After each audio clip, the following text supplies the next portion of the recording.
Good morning বন্ধুরা, কেমন আছো তোমরা সবাই? আমি মালা চলে এসেছি তোমাদের জন্য নতুন ব্লগ ভিডিও নিয়ে। তো দেখো আমি ঘরদোরগুলো কত সুন্দর করে গুছিয়েছি। তার কারণ হচ্ছে এই কদিন আমার ননদরা ছিল, ঠাকুর জামাই এসেছিল। তো সবাই যখন এক জায়গায় হয়ে একটা হুড়োহুড়ি আনন্দ হয়, তখন তো ঘরদোর একটু এলো থেলো থাকবে, ওটা কোনো ব্যাপার না। তা দেখো আমি কিন্তু ঘরদোরগুলো সুন্দর করে মুছেও নিচ্ছি, আর মুছাও কিন্তু কমপ্লিট। আর আজকে আমি তোমাদের দেখাবো যে আমি কোথায় ফোনটা রাখি, কিভাবে ভিডিও বানাই।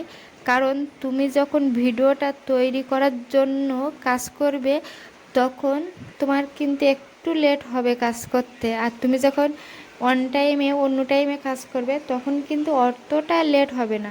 আর দেখো ক্যামেরা এক জায়গায় রাখতে হবে, তারপরে ভিডিওটা ঠিকঠাক ফোনে আসছে কিনা সেসবগুলো দেখতে হবে। তো সেসবের জন্য কিন্তু ভিডিও তৈরি করার সময়, কাজ করার সময় এসবগুলো তো টাইমে একটু লেট হয়। তো দেখো আমাদের গাছের এই বছরের প্রথম পেয়ারাটা কত বড় হয়েছে। আর আর পেয়ারাগুলো তো দেখালাম, ওগুলো দেখো কত ছোট ছোট। আর এই দিকে কিন্তু আমি সুন্দর করে ঘরদোরগুলো মুছে পরিষ্কার করে নিয়েছি। আর দেখো ফোনটাকে আমি কোথায় কোথায় সেট করছি আর তোমাদের জন্য ভিডিও তৈরি করছি। তো ভিডিও করা কিন্তু সহজ বা মুখের কথা নয়, একটু তো কষ্ট হয় ভিডিও তৈরি করার জন্য।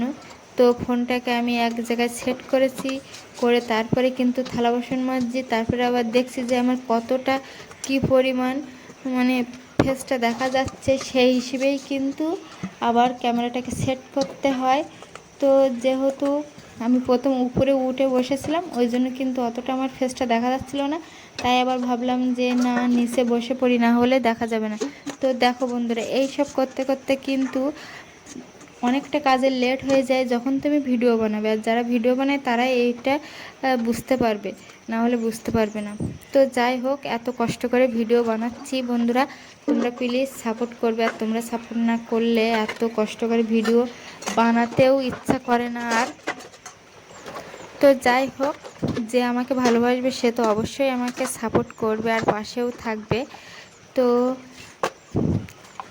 দেখো আমার কিন্তু অলরেডি থালা বাসন মেজে ধোয়া হয়ে গেছে। আর একটা মেয়ের কিন্তু সংসারে এই সব কাজগুলোই একটা চাকরিরই মতো, যে নিয়মিত এগুলো করতেই হবে। আর আর গ্রামের মানে বউরা কিভাবে সংসারের কাজ করে সকাল থেকে দুপুর অবধি, সেসবগুলো তোমাদের সঙ্গে একটু তুলে ধরলাম। গ্রাম অঞ্চলের কাজগুলো একটু অন্য টাইপের, আর শহরাঞ্চলের কাজগুলো একটু অন্য টাইপের। তো দেখো আমি থালা বাসনটা রেখেছি, রেখে আবার কিন্তু ফোনটা সেট করে রেখে গিয়ে তারপরে কিন্তু আমি থালা বাসনগুলো এবার ওখানে উপর করব, যেহেতু কোথা দিয়ে ফোনটা রাখলে দেখা যায় কি না দেখা যায়। তো সেই কারণে আমি কিন্তু থালা বাসনটা এবার সুন্দর করে উপর করে নেব, নিয়ে জলটা ঝরিয়ে নেব, না হলে থালা বাসনে মানে জং ধরে যায় আর কি। তো এইসব কাজগুলো কিন্তু আমরা আগে জানতাম না, আর সবাই তো জানে না। সবাই তো শ্বশুরবাড়ি এসেই অনেকে শিখে, আর বাপের বাড়ি থেকেও অনেকে শিখে।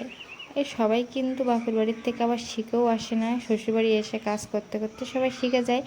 তো দেখো আমি এই দিকে কিন্তু জামা কাপড়গুলো রোদ্দুরও হচ্ছে, তো সেই কারণে ঝপঝপ করে বের করে দিয়েছি। আর এই দিকে দেখো আমার অবস্থা, ঘেমে পুরো স্নান হয়ে গেছি। তাই এসে আমি ঝটপট আগে পাখাটা চালিয়ে দিয়েছি। দিয়ে তোমাদের আগের দিন তোমাদের দাদাভাই বাজার করে এনেছিল, তো সেসব আর দেখাতে পারিনি, আমার ননদরা ছিল। তো আজকে একটু দেখিয়ে দিলাম। আর এইখানে থালা বাসনগুলো উপর করে রেখেছি, এগুলো শুকনো থালা বাসন। আর এই দিকে দেখো আমার মিটকেসেও কিন্তু অনেক বাটি ঘটি থালা বাসন আছে। এগুলো আমার প্রথম ইনকামের টাকায় এই যে মিটকেসটা কেনা। আমি স্কুলে রান্না কাজ করেছিলাম, আমার শাশুড়ি মা করতে করতে শরীর খারাপের জন্য বন্ধ দিয়েছিল। তো আমি সেই কাজটা করেছিলাম, করে তারপরে দুটো জিনিস কিনেছিলাম, একটা হচ্ছে মিটকেস আর একটা হচ্ছে বই রাখার তাক। আর এই ডিমগুলো না নষ্ট হয়ে যায়, এত গরম পড়েছে। তো দেখো এইটা দিয়ে আমি এতক্ষণ ভিডিওটা বানাচ্ছিলাম।